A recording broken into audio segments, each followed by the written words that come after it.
And whether it's the United Kingdom or just today, we've got news that Rishi Sunak is now the Prime Minister. As my brother would say, go figure.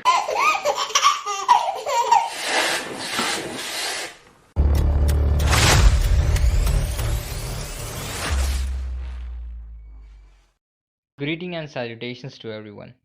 Lately, Prime Minister Rishi Sunak is on everyone's mind. He may be the non elected PM, but that does not stop us Indians from celebrating him. For us, he is the Indian origin and expectedly proud Hindu. Nonetheless, Damad of India. Yet not to forget, his loyalty and patriotism is to UK, as it should be. Certainly, now that it is all over the places, we are now not just Indian political pundits, but British political pundits too. Still, we are here to know the situation Rishi Sunak walks into. Since there is limited time left in the parliament, where if he sustains through this tenure, then he has to lead his party to the polls, which is a challenge. Conservative have had David Cameron, Theresa May, Boris Johnson, Liz Truss, and now Rishi Sunak.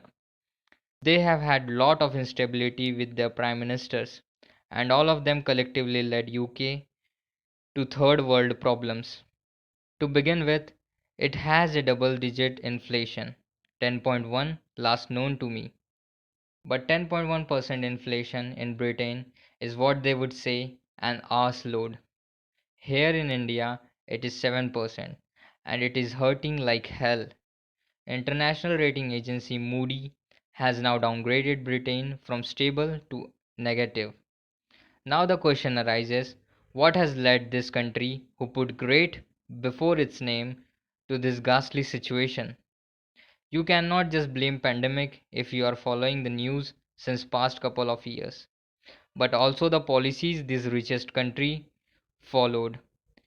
Mainly the giveaways like subsidies from the government to the employer so that people don't go out of their jobs, and also the schemes where both buyer and sellers gets incentives so that the economy, small business like eateries and restaurants will keep running.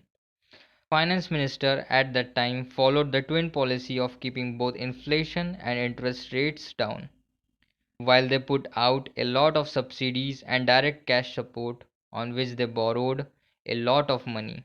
At the same time, interest rate has to be kept low because after all, government will pay on these borrowings.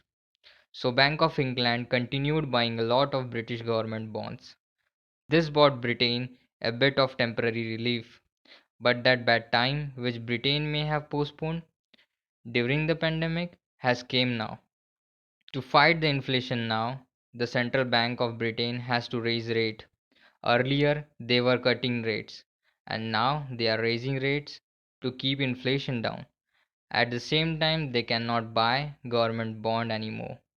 It was in this situation that Liz Truss and her chancellor they came up with an ideological solution like lowering tax rates, putting more money in rich people's hand. They will create more enterprise which will create more jobs, but that happen in the long run, and the consequences of those sins visit you right now, and that's why she became such a short tenure prime minister.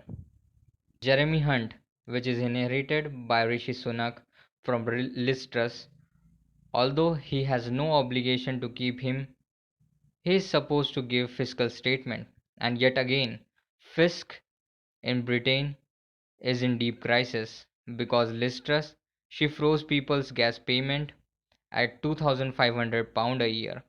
Since the prices of gas is rising everywhere in Europe, how is the Fisk going to be able to support it? And if Rishi Sunak is going to withdraw this, there is going to be an election very soon. Next problem he has is the promises he made. The 10-point agenda that he put on a website that he created for himself for his campaign.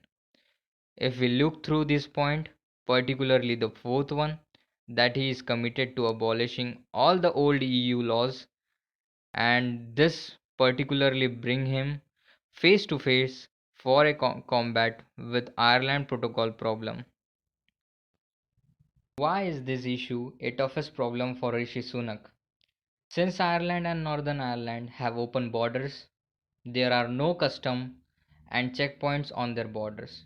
Now, if Britain completely walk out of European Union laws and custom border agreement are rescinded by Britain, then what happens to the Northern Ireland borders?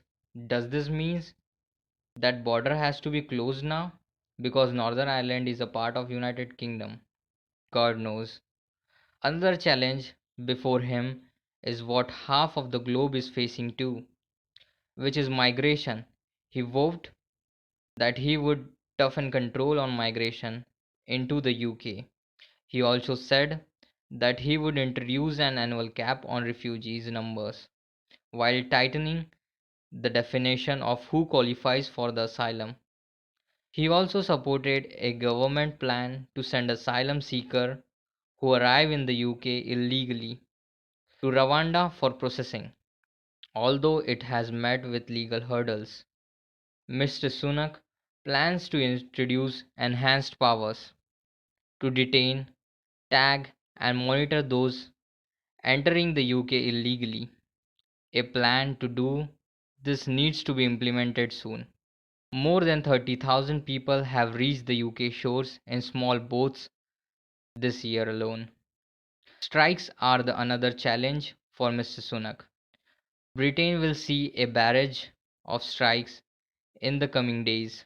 A rail union has already announced a week of industrial action due to a dispute over pay, job security, and other working conditions. In November, Britain's higher education staff has voted to strike action over pay, working condition, and pensions too. Over 70,000 staff in 150 universities could go on strike ahead of Christmas. According to the report, Britain this year is providing military aid worth £2.3 billion to Ukraine. Considering the economic crisis that Britain is facing, it is quite a big amount. The tough stance against Russian aggression is fully justified, but more effort should be divested toward bringing about an end to the war. Because in the end, Mr. Sunak has to justify the spending to defend Ukraine to the voters who are reeling under the unprecedented financial crisis. That was the video. Write down in the comment below what other challenges I have not considered in this video. Please subscribe to my YouTube channel. Thanks for watching.